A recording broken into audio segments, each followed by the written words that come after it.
Welcome back, Social 10s. I think I'm going to be getting an echoing feedback thing using this with that, so I'm going to be turning this off.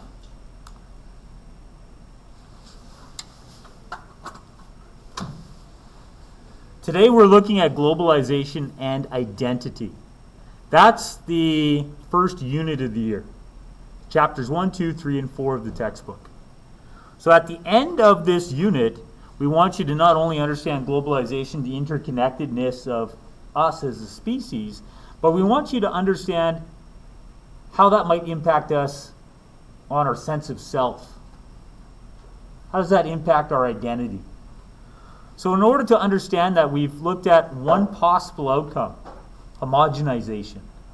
One possible outcome of interacting is it can lead to homogenization.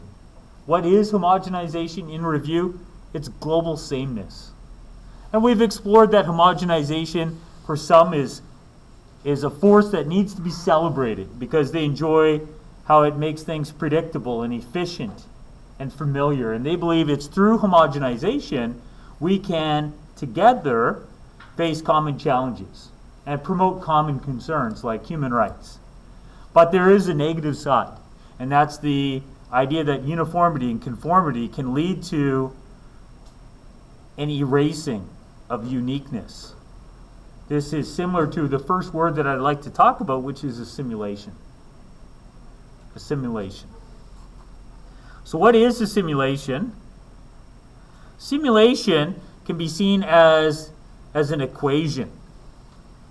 A meets B, and as a result of that, now we just have two A's. We've had the distinctiveness of B is absorbed by A. At a cultural level, that culture that was once B no longer exists. Unfortunately, this is not a foreign concept in Canada.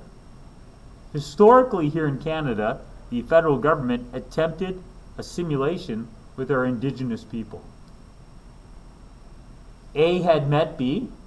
European Canadians had met Canada's First Nations and Inuit and Métis people. And after some decades of coexisting, the federal government decided we need more conformity, we need more uniformity, we need more sameness. So what we're going to do is literally scoop your children from you, take them to a school where they will live, a residential school, and we will erase one culture and replace it with another. Residential schools historically in Canada is an example of a policy of assimilation. This is them practicing assimilation. So what is assimilation? It's erasing of differences. It's absorbing one group into another. And when you absorb it, you're not allowing them to keep any uniqueness. Many people associate assimilation with terms like cultural genocide.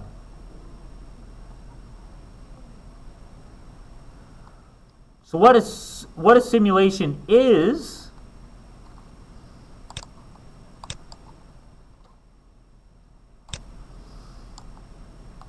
a lack of tolerance. You don't tolerate differences. It's a lack of plurality. You don't tolerate multiplicity.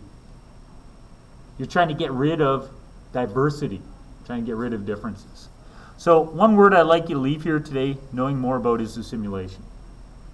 It's erasing differences, being absorbed into another quote-unquote dominant culture. A meets B, and as a result of that globalization, that interconnectedness, now you have just A. B is gone. Now in Canada, we're fighting to prevent assimilation. So in Canada, the federal government, they identified that this is a problem, so we have put money towards the revitalization of minority languages. We put money towards the promotion of multiculturalism with special days like Heritage Days. They're also trying to seek reconciliation for their past wrong with residential schools.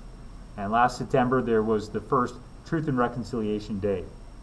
The time that is meant to give us pause and see how un-Canadian assimilation truly is.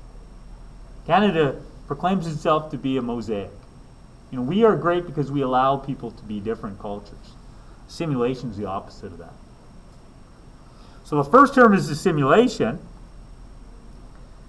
What would it be if we allowed others to, stay unique? That's this word, cultural accommodation. Accommodation is when A meets B and they make room for each other. We can still have A, we can still have B. That's accommodation. I can accommodate that. So, fast forward 5-10 years from now, you have a roommate, and your roommate's like, I'd really like to have, some plants in our apartment. Can you make room for that in your vision of the apartment? If so, you're accommodating their request. You're like, yes, I can make room for that.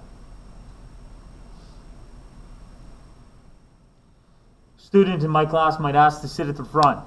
If I say yes, I'm accommodating that. I'm saying yes, I can make room for that. I can allow your vision and my vision to coexist.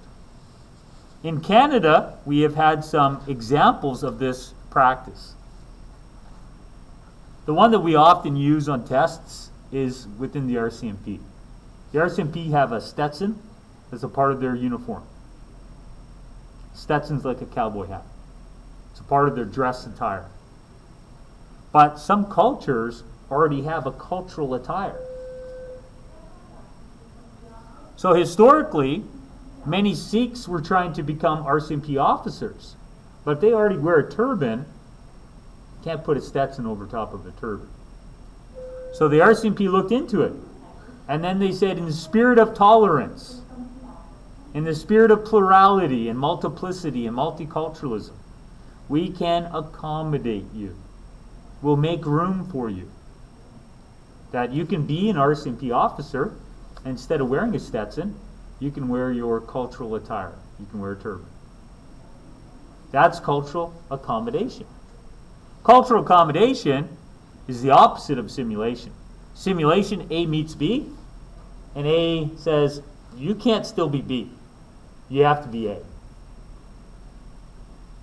Accommodation, A meets B, and A says we can make room for B, and B says we can make room for A.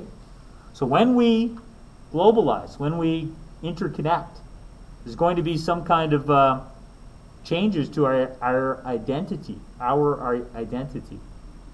And these are two possible changes. Any questions about the difference between assimilation and accommodation? Both come up on the multiple choice exams. And both could come up as themes within sources in your writing. So we already have homogenization. We already have assimilation and accommodation now. I want to add another word called marginalization.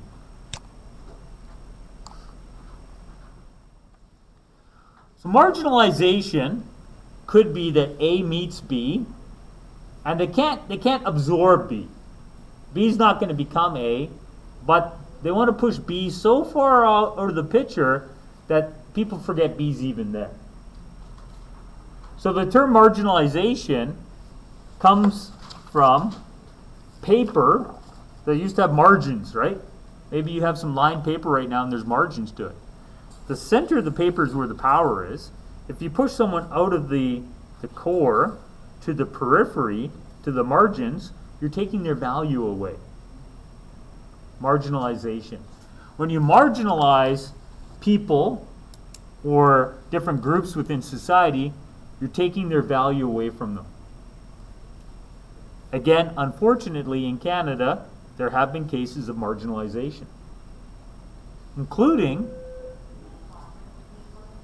the displacement of some of Canada's Indigenous peoples.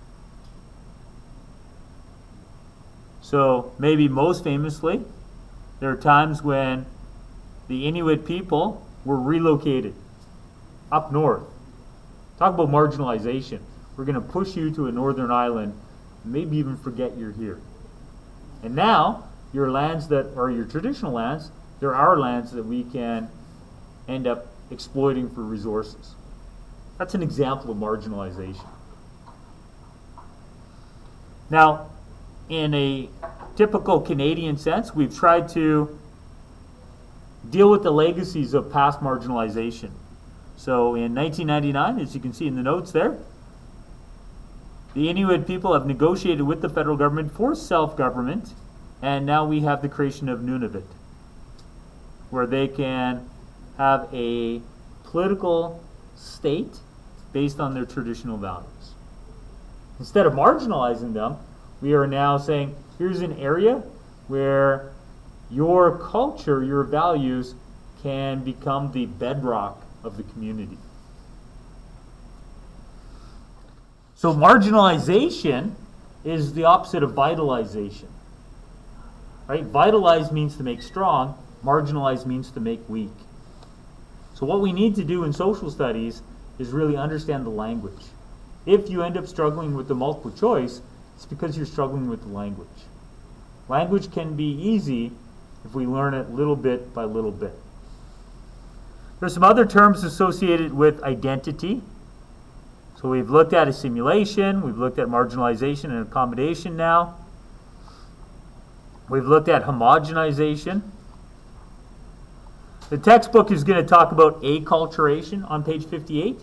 That's the other bolded word that we haven't looked at yet.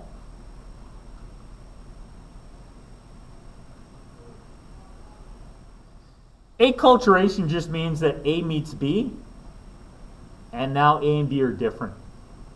Because of our contact, some changes have happened.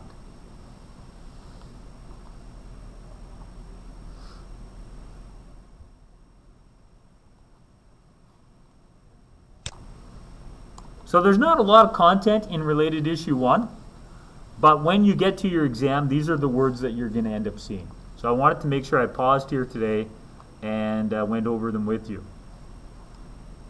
Another term that we might end up seeing is cultural hybridization. Now it sounds like I'm just making stuff up, right? Cultural hybridization. So sometimes if there's a new word, you have to kind of look for anything that might be old. In the word hybridization, I see the word hybrid. So when I think of hybrid, being a child of the 70s, I might think of an El Camino car. That is a car in the front and a truck in the back. It's a hybrid, it's both. Maybe a student of the 21st century might think of a car that is a hybrid. Has both the ability to run on gasoline and on electric charge. It's a hybrid car. Somebody that's maybe living on a farm, they might understand the word hybrid in terms of different animals. Genetic mixing can create a hybrid. Culturally, there are hybrids. So when one culture comes into contact with another, A meets B, they might create C. So A, people from France, come to Canada, they meet B, Plainsland Cree. French mix with the indigenous people of Canada, and they create the Métis people. The Métis people, it's a culture that, before the French and the indigenous people mixed, that specific Métis culture didn't exist. It's something new. It's a hybrid. So we have the Métis flag over on the side there. And again, something to consider is that as a consequence of globalization, a new group was created. Hybridization.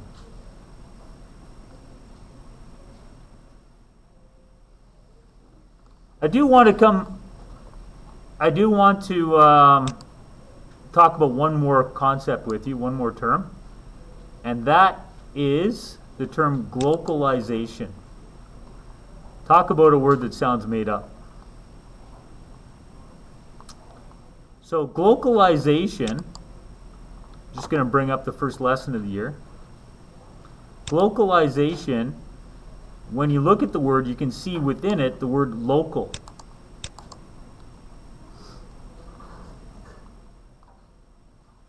It was in the first lesson. Didn't really talk about it when we did the first lesson, but I figured now is a good time to talk about it. So, glocalization. You can see the word local right there. It looks like somebody took the word globalization and spelt it wrong. Even the computer thinks I spelt it wrong. Or it looks like somebody combined the two words, global and local, and local. And that's what it is. It's a hybrid, right? Talk about hybridization. That's glocalization. So what's a hybrid? Well, you have people meet other people, globalization. When McDonald's moves into a community like China, when McDonald's moves into a community like Germany, when McDonald's moves into a community like Mexico or Italy or Portugal or Spain or France, South Africa, when they move to Brazil, their menu isn't the same all around the world. It's not homogenization. You might think it is, because McDonald's restaurant, when you go in, might look pretty similar. But when you take a closer look, there'll be some subtle differences. So when McDonald's, and when we talk about globalization, the interconnectedness, sometimes it's not people connecting with people, sometimes it's corporations connecting with people. Corporation can be one of the agents of globalization. So you have McDonald's, the corporation, globalizing. They're connecting. They connect with people in Germany. People in Germany like to drink beer. McDonald's is like, we can sell beer. We'll sell beer at McDonald's. Seems cool. In France, people like to eat baguettes and stuff, so there's a lot of fresh bread on the menu in France. In China, there's spicy chicken, crispy chicken. Let's add that. In Japan, there's sushi. In Italy, there's pizza. In Mexico, there's wraps, like fajitas and tortillas. Even here in Canada, if you travel regionally, you can go to a place like Halifax, and they always have the McLobster. So, what is glocalization? It's kind of a hybrid. You have a global player like McDonald's, and they're mixing the local with the global. That's hybridization, right? Mixing. So glocalization is an example of hybridization. So I specifically left it until today to talk about it because it fits in with the last term we just discussed, hybridization. So one thing that you're kind of challenged to do here, especially for the multiple choice, which is half of our mark, is to keep knowledgeable about these terms. We've covered a lot of them.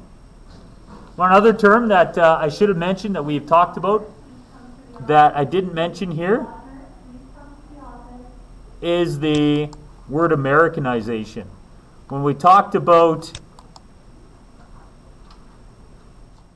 homogenization, we addressed how there's one maybe specific form of it that could be Americanization. That here we're seeing Americanization. We have a plurality, a multiplicity of distinctive cultures. They're globalizing. They're interconnecting with others. In this case, they're interconnecting with America. And as a result of that, they're losing their distinctiveness. They're all becoming the same. It's homogenization, but because it's being driven by America and their values and beliefs, we use a special term called Americanization. So again, the course can be challenging if we don't take note of the language as we go. If we take note of the language as we go, it becomes easy. So I'm going to stop recording.